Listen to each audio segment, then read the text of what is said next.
예수님이 체포되어 십자가에 오르기까지의 과정을 모든 복음서가 비교적 상세히 소개하고 있습니다. 물론 각자의 관점에 따라 강조점이 다르고 표현되는 방식은 다르지만 큰 틀에서 벗어나지는 않습니다. 이 과정을 정리하면 이와 같습니다.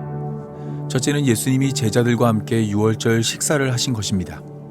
우리는 이 식사를 최후의 만찬으로 부릅니다. 둘째는 밤이 되어 예수님이 제자들과 함께 감람산에 기도하러 가신 것입니다. 이때 예수님의 기도를 우리는 겟셋마네의 기도로 부릅니다. 셋째는 예수님이 가룟 유다가 데리고 온 자들에게 체포되는 것입니다. 가룟 유다는 돈을 받고 예수님을 팔아 넘기려 했고 예수님의 제자들은 두 자루의 검으로 예수님을 지키려 했지만 예수님의 만류로 결국 예수님은 체포되었습니다. 넷째는 체포된 예수님이 대제사장의 집에서 희롱을 당하는 것입니다. 이때 베드로는 예수님을 따랐으나 그곳에서 3번 예수님을 부인하게 됩니다. 다섯째는 예수님을 향한 예비적 신문입니다. 이스라엘의 종교 지도자들은 빌라도에게 예수님을 넘기기 전 기소할 제목을 찾기 위해 이른 아침부터 예수님을 신문했습니다. 여섯째는 빌라도의 재판입니다. 예수님의 죄를 찾지 못한 빌라도는 책임을 떠넘기기 위해 예수님을 헤롯에게 보냈습니다. 일곱째는 헤롯의 신문입니다. 빌라도에게 예수님을 넘겨받은 헤롯은 예수님을 업신여기며 희롱한 후 다시 빌라도에게 예수님을 보냈습니다. 여덟째는 다시 한번 진행된 빌라도의 재판입니다. 이때도 예수님의 죄를 찾지 못한 빌라도는 예수님을 풀어주려 했으나 백성들이 바라바의 이름을 외쳐 결국 예수님을 십자가에 못 박게 하였습니다. 오늘은 십자가로 걸어가는 예수님의 걸음 중 5번째인 예수님을 향한 예비적 신문을 살펴보겠습니다. 오늘 본문은 유월절에서 무교절로 넘어가는 시점을 배경으로 합니다. 유대력으로 니산월 14일 초저녁에 제자들과 유월절 식사를 하신 예수님은 밤이 되어 기도하기 위해 감람산으로 떠났고 그곳에서 가룟 유다가 데리고 온 자들에게 체포되어 대제사장의 집에 끌려갔습니다. 날이 밝아야만 공회를 소집할 수 있었기에 예수님은 그곳에서 대기하며 지키는 자들에게 희롱을 당했고 이때 베드로는 닭이 울기 전 3번 예수님을 부인했습니다. 닭의 울음이 보여주는 것처럼 날이 밝자 예수님은 무교절 아침에 신문을 받기 위해 공회에 끌려갔습니다. 여기서 말하는 공회는 사내들인 공회입니다. 당시 유대 지역을 지배했던 로마는 많은 전명지를 효율적으로 지배하기 위해 반로마 투쟁을 하지 않는다면 각 지역의 자치기구를 허용하였습니다. 이러한 정책에 편승하여 유대인들은 사내들인 공회라는 의사결정 기구를 만들었습니다. 사내들인 공회는 BC 3세기경에 시작되었고 전체 인원은 71명이며 제사장, 사두개인, 바리새인, 서기관, 장로들로 구성되었고 대제사장이 의장을 맡았습니다. 이들은 행정적인 권위를 가졌고 그 자체의 치안관이 구속명령을 내릴 수 있었으며 유대 지역의 각종 문제를 재판할 권한을 가졌습니다. 다만 사내들인 공회가 자치기구로서 할 수 없는 것이 있었는데 그것은 바로 사형을 집행할 권한입니다. 사형에 대한 권한은 로마가 가지고 있었고 이를 집행하기 위해서는 로마 총독의 허락이 있어야만 했습니다. 따라서 오늘 본문이 소개하는 공회의 신문은 로마 총독에게 예수님을 고발하기 위한 예비적 신문이라 할 수 있습니다. 로마의 총독인 빌라도에게 예수님을 고발하기 전 기소할 내용을 알아내기 위해 예수님을 공회 앞에 세운 것입니다. 지난 시간 살펴본 예수님을 지키는 자들은 예수님에게 선지자 노릇하라 요구하였고 다음 시간 살펴볼 빌라도는 내가 유대인의 왕이냐 물었다면 오늘 함께 살펴볼 공회의 질문은 예수님이 그리스도인지 확인하는 것입니다. 그들은 예수님에게 내가 그리스도이거든 우리에게 말하라 요구하였습니다. 누가복음이 소개하는 예수님의 모습을 살펴보면 예수님은 십자가에서 부활하기 전까지 단 한 번도 자신을 가리켜 그리스도라 말하지 않았습니다. 오히려 누가복음 4장 41절을 보면 예수님이 쫓아낸 귀신이 예수님이 그리스도라는 것을 알고 당신은 하나님의 아들입니다 라고 소리쳤으며 베드로가 누가복음 9장 20절에서 예수님을 하나님의 그리스도라 고백하였습니다. 예수님은 단 한 번도 스스로를 그리스도라 말하지 않았습니다. 그럼에도 공회가 예수님에게 그리스도이거든 우리에게 말하라 요구한 것은 그들이 예수님의 기적과 이적을 보았기 때문입니다. 공회는 예수님이 고치며 가르치는 곳에 사람을 보내 예수님이 행하는 놀라운 능력을 직접 관찰했습니다. 그리고 예수님에게 하늘로부터 오는 표적을 보여달라 요구하기도 했습니다. 그들의 눈에 예수님이 행하는 기적과 이적은 오직 그리스도만 할 수 있는 능력이라 생각했기 때문입니다.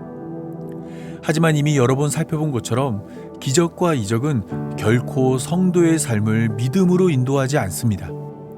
요한복음 7장 31절이 말하고 있는 것처럼 그리스도께서 오실지라도 그 행하실 표적이 예수님보다 많을까 물을 정도로 예수님은 많은 표적을 보여주었으나 굳게 닫힌 자의 마음은 결코 열리지 않습니다. 표적으로 예수님께 나온 자들은 계속해서 표적을 요구했고 표적이 멈추는 순간 예수님을 떠났습니다. 누가복음 16장 31절이 말하고 있는 것처럼 죽은 자가 살아나는 기적과 이적을 보았더라도 모세와 선지자들 곧 성경을 통해 예수님을 깨닫지 못한다면 결코 예수님을 받아들일 수 없습니다. 예수님은 자신이 그리스도인지 묻는 질문에 내가 말할지라도 너희가 믿지 아니할 것이요 내가 물어도 너희가 대답하지 아니할 것이다 라고 답하였습니다. 내가 말해도 믿지 않고 내가 물어도 너희가 대답하지 않는다는 예수님의 말씀은 누가복음 20장 1절에서 8절을 통해 이미 드러난 사실입니다. 공회의 구성원인 대제사장과 서기관들과 장로들은 예수님을 찾아와 무슨 권위로 이런 일을 하는지 이 권위를 준 이가 누구인지 우리에게 말하라 요구하였습니다. 이때 예수님은 나도 한 말을 너희에게 물으리니 내게 말하라 말씀하시며 세례자 요한의 세례가 하늘로부터냐 사람으로부터냐 라고 물었습니다. 예수님의 질문에 대제사장과 서기관들과 장로들은 공경에 빠졌습니다. 세례자 요한의 세례가 하늘로부터라 말을 하면 세례자 요한이 예수님을 그리스도라 증거한 사실을 믿어야 하고 세례자 요한의 세례가 사람으로부터라 말을 하면 많은 백성이 세례자 요한을 선지자로 여겼기에 백성들이 돌을 던져 자신을 죽이려 할 것이기 때문입니다. 결국 공경에 빠진 종교 지도자들은 어디로부터인지 알지 못하노라 말하였고 예수님도 나도 무슨 권위로 이런 일을 하는지 너희에게 이르지 아니하리라 말씀하였습니다. 이런 경험을 하였기에 예수님은 내가 말할지라도 너희가 믿지 아니할 것이요 내가 물어도 너희가 답하지 아니할 것이다 라고 말씀하신 것입니다. 그렇다면 이스라엘의 종교 지도자들이 왜 예수님의 질문에 대답할 수 없었던 것일까요? 그 이유는 예레미야 38장 14절에서 15절을 통해 답을 찾을 수 있습니다. 예레미야 38장 14절에서 15절을 보면 시드기야 왕은 예레미야에게 내가 한 가지 일을 물으리니 한마디도 내게 숨기지 말라 말을 하며 하나님의 뜻이 무엇인지 예레미야에게 물었습니다. 이때 예레미야는 오늘 본문의 예수님처럼 내가 왕을 권한다 할지라도 왕이 듣지 아니할 것이다 라고 답했습니다. 실제로 시드기야는 예레미야를 통해 바벨론에 항복하라는 하나님의 뜻을 들었지만 그 말을 받아들이지 않았습니다. 바벨론에 항복함으로 자신의 명예가 실추되는 것을 원하지 않았기 때문입니다. 예수님이 말해도 믿지 않고 물어도 대답하지 않던 종교 지도자들도 마찬가지입니다. 그들은 하나님의 뜻을 담은 성경을 손에 쥐고도 말씀이 육신이 되어 우리에게 오신 예수님을 외면했습니다. 하나님의 뜻보다 자신의 생명과 이익을 앞세웠기 때문입니다. 그래서 그들은 하나님의 뜻을 전하는 예수님과 대화할 수 없었습니다. 예수님이 기적과 이적을 통해 표적을 보여주고 성경을 풀어 자신의 그리스도 되심을 확실히 드러냈지만 그들은 눈과 귀를 닫고 오직 자기 뜻만 내세웠습니다. 공회의 사람들은 예수님이 말을 해도 믿지 않고 물어도 대답하지 않았지만 예수님은 그럼에도 자신의 역할을 묵묵히 수행했습니다. 예수님의 역할은 하나님의 뜻을 세상에 드러내는 것으로 예수님은 공회로 모인 자들에게 이제부터는 인자가 하나님의 권능의 우편에 앉으리라 말씀하였습니다. 예수님이 하나님의 권능의 우편에 앉는다는 말씀은 시편 110편을 인용한 말씀입니다. 시편 110편은 구약 성경 가운데 그리스도를 예표하는 대표적인 책으로 다윗은 그리스도를 하나님의 오른쪽에 앉은 내 주로 소개합니다. 다윗이 내 주로 소개한 그리스도는 주의 권능의 날에 주의 백성이 거룩한 옷을 입고 즐거이 헌신함으로 주의 새벽 이슬 같은 청년들을 주께 나오게 하며, 주의 오른쪽에 계신 다윗이 말한 내 주가 노하는 날에는 왕들을 쳐서 깨뜨리고 문나라를 심판하여 시체로 가득하게 하며 여러 나라의 머리를 쳐서 깨뜨립니다. 하나님의 오른편에 앉은 이를 통해 잃어버린 나라를 되찾고 원수된 나라를 심판할 것이라 말한 것입니다. 때문에 이스라엘 백성들은 시편 110편을 읽을 때마다 오매불망 하나님의 오른편에 앉을 그리스도를 기다렸습니다. 그런데 예수님은 내가 그리스도이거든 우리에게 말하라 요구하는 자들에게 이제부터 인자가 하나님의 권능의 우편에 앉으리라는 말씀을 통해 자신이 시편 110편이 말한 그리스도라는 사실을 간접적으로 전했습니다. 비록 예수님의 말씀은 간접적인 형태였지만 공회로 모인 사람들은 예수님의 말씀이 어떤 의미인지 알고 있었습니다. 날마다 성경을 읽고 외우며 연구하는 자들이었기에 예수님이 이렇게 말한 의도를 알아차렸습니다.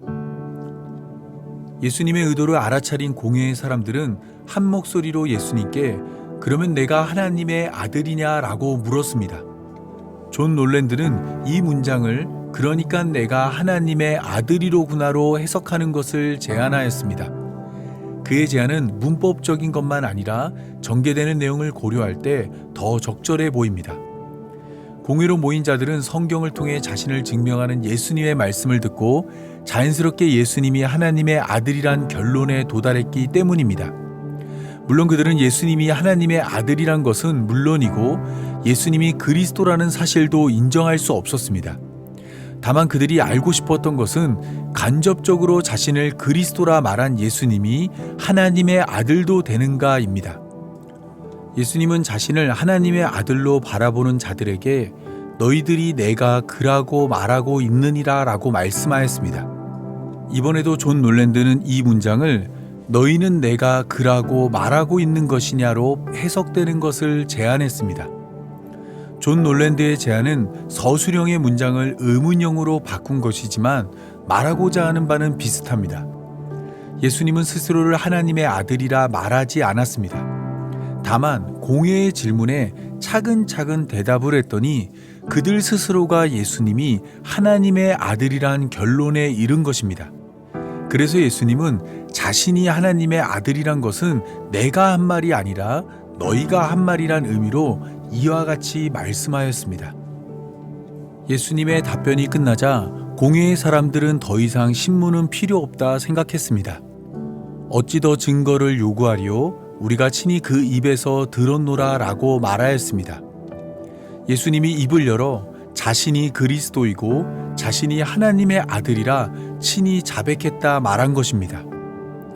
하지만 그들의 결론은 사실이 아닙니다.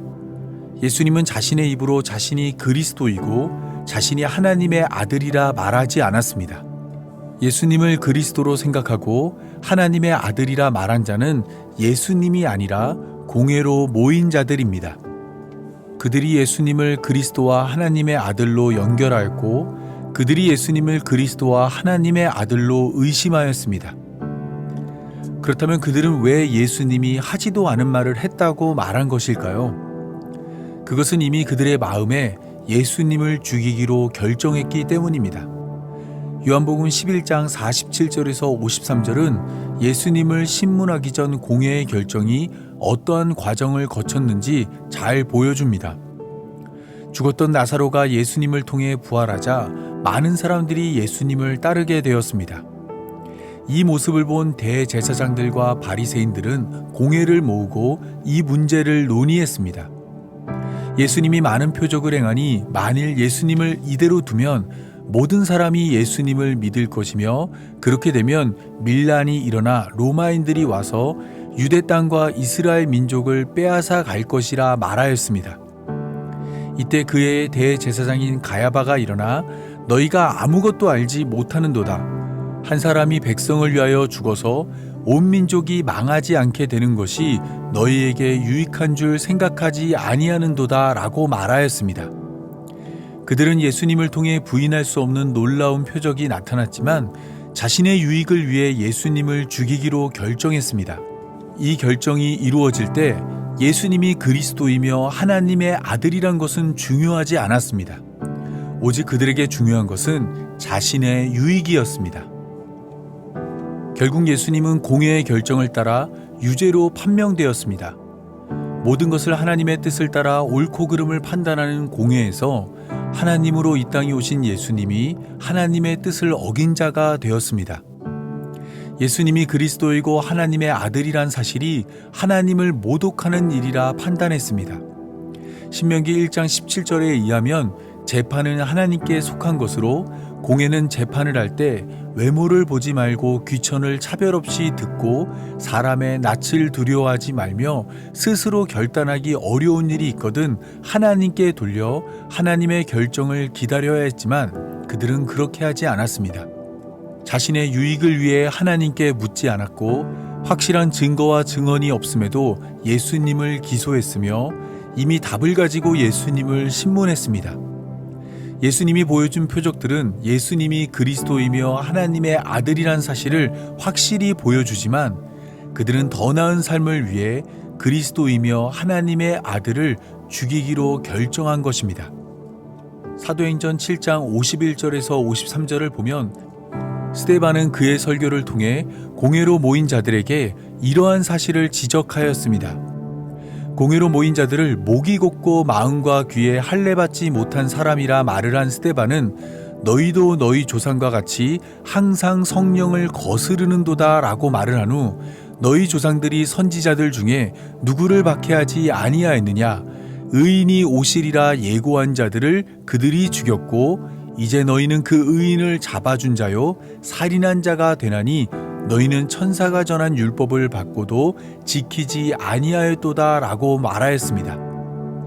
이때 이 말을 들은 공회로 모인 자들은 사도행전 7장 54절에 의하면 마음에 찔려 스데반을 향하여 이를 갈았습니다. 스데반이 말이 잘못되었다면 마음에 찔릴 이유가 없지만 그들은 스데반의 말이 맞다는 것을 알았기에 마음에 찔림이 있었습니다.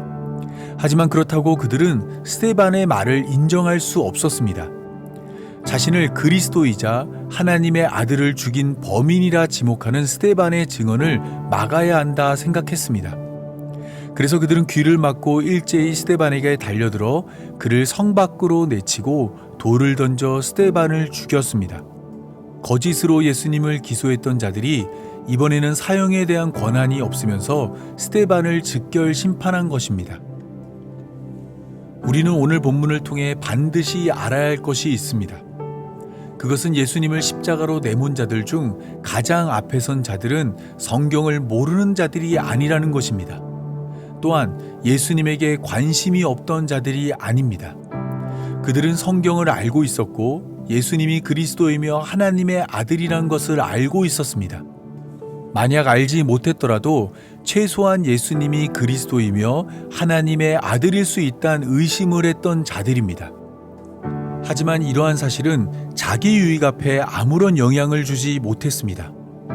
성경을 가장 잘 아는 자들과 율법을 가장 잘 지키는 자들과 말씀을 가장 잘 가르치는 사람들이 함께 모여 머리를 맞대어 의견을 나누었지만 그들의 결정은 예수님을 죽이는 것이었습니다. 언제나 성경을 옆에 끼고 금식과 기도와 구제를 즐겼지만 그들의 실상은 자신의 유익을 위해 하나님을 죽이는 자였습니다. 하나님을 죽인다는 것은 정상적인 사람이라면 상상도 할 수 없는 일입니다. 하지만 사람이란 존재는 누구나 자기 유익을 위해 언제라도 하나님을 죽일 수 있는 자들입니다. 자신의 유익을 위해 상상도 할 수 없는 일을 저지르는 자가 바로 사람이란 존재입니다. 이는 비단 공회로 모인 자들만의 이야기가 아닙니다. 우리 역시 공회의 일원이 되어 그 자리에 있었다면 예수님의 대답을 듣고 옷을 찢으며 예수님이 신성을 모독한다 소리쳤을 것입니다. 지금까지 우리가 살아온 인생을 되돌아보면 우리의 선택은 언제나 하나님의 뜻보다 내 뜻을 더 따랐고 자신의 유익을 위해 언제나 하나님을 외면했으며 하나님을 사랑하는 마음보다 하나님을 사랑하는 척하는 모습에 더욱 마음을 쏟았기 때문입니다. 공회로 모인 자들처럼 성경을 읽고 성경을 연구하고 성경을 따르는 척했지만 우리의 마음엔 성경의 말씀보다 내 뜻이 더욱 크게 자리했습니다. 내 뜻이 활주로의 비행기처럼 저 하늘 높이 떠오르기만을 바라며 그 길을 막는 모든 것을 쓰러뜨리고 무너뜨리고 없애기 위해 살아갑니다. 내 뜻 앞에 하나님의 뜻이 있더라도 개의치 않고 엑셀을 힘껏 밟아 하나님의 뜻을 짓밟아 버립니다. 우리 역시 하나님의 백성이라 말하지만 사실은 기회가 있을 때마다 하나님을 죽이는 공회로 모인 자인 것입니다. 따라서 우리는 공회의 추악한 결정을 바라보며 하나님 앞에 추악한 결정을 하는 우리의 삶을 들여다봐야 합니다. 그리고 우리의 이러한 추악함을 모두 알면서도 우리를 사랑하신 예수님의 사랑 앞에 바짝 엎드리는 자가 되어야 합니다.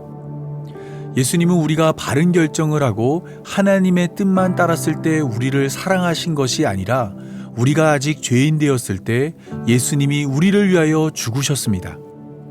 우리가 자기 뜻만 추구하고 자기 유익만을 위해 살아가며 심지어 자신의 더 나은 삶을 위해 하나님을 죽이는 자란 것을 모두 알고 계셨지만 예수님은 이런 우리를 은혜로 용서하고 사랑으로 품어주십니다. 세상 그 어디서도 찾을 수 없는 크고 광대한 은혜와 사랑이 우리가 믿는 예수님 안에 있습니다. 꽃처럼 한 철만 사랑하는 사람의 사랑이 아닌 한 번 사랑하면 끝까지 사랑하는 예수님의 사랑이 여전히 우리를 향하고 있습니다. 부조리한 신문에도 불구하고 침묵하신 예수님이 입을 열어 우리를 사랑한다 말하고 있습니다. 그 음성에 귀를 기울이고 우리를 사랑하심으로 우리를 구원하기 위해 다시 오실 예수님을 기다리는 성도의 삶이 되길 바라며 오늘 말씀 맺겠습니다. 다 함께 기도하겠습니다. 모든 것을 알고 모든 것을 할 수 있는 하나님, 작은 억울함도 참지 못해 가슴을 치며 원통함을 풀어달라 요구하는 우리와 달리 긴 침묵으로 묵묵히 십자가로 걸어가신 예수님의 사랑을 바라봅니다.